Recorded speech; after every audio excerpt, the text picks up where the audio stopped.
एक महत्त्वाची बातमी आहे। राज्यात मुसळधार पावसापेक्षाही मोठं संकट ओसरणार आहे।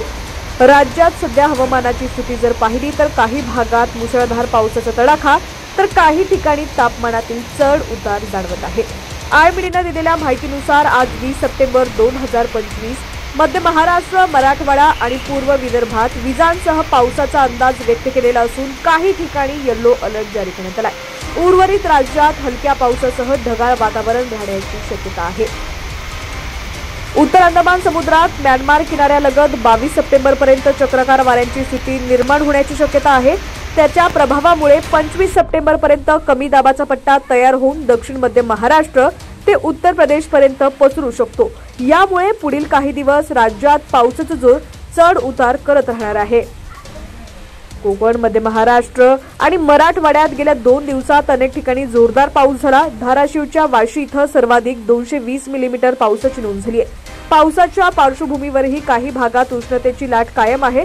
ब्रह्मपुरी, विदर्भ इथं राज्यातील सर्वाधिक 35.2 अंश सेल्सिअस कमाल तापमानाची नोंद झाली आहे। आज विजांसह पावसाचा येलो अलर्ट जारी करण्यात आलाय। दरम्यान कोणकोणत्या भागाला कोणता अलर्ट देण्यात आलेला आहे तेच आज आपण या व्हिडिओच्या माध्यमातून पाहूयात। पण त्याआधी तुम्ही जर HPN मराठी न्यूज चॅनल पहिल्यांदाच पाहत असाल आणि अजूनही आपल्या चॅनलला YouTube वरती सबस्क्राइब केलेलं नसेल तर नक्की सबस्क्राइब करा, जेणेकरून आमचे अपडेट्स लवकरात लवकर तुमच्यापर्यंत पोहोचतील। तसंच हीच बातमी जर तुम्ही आता फेसबुक किंवा Instagram वरती पाहत असाल तर आपल्या हक्काच्या HPN मराठी न्यूज चॅनलला नक्की फॉलो करा।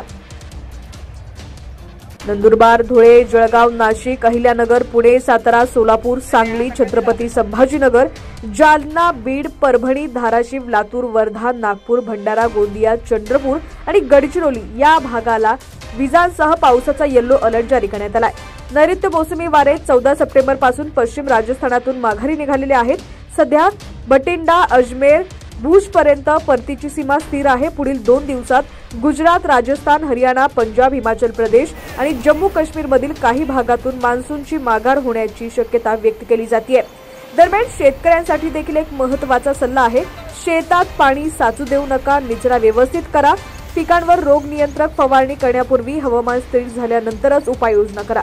कापसातील बोंड अळी, सोयाबीनवरील पानावरील डाग व तुरीतील कीड यावर नियमित निरीक्षण ठेवा। विजेच्या कडकडाटाच्या वेळी शेतात बसू नका, सुरक्षित ठिकाणी आसरा घ्या।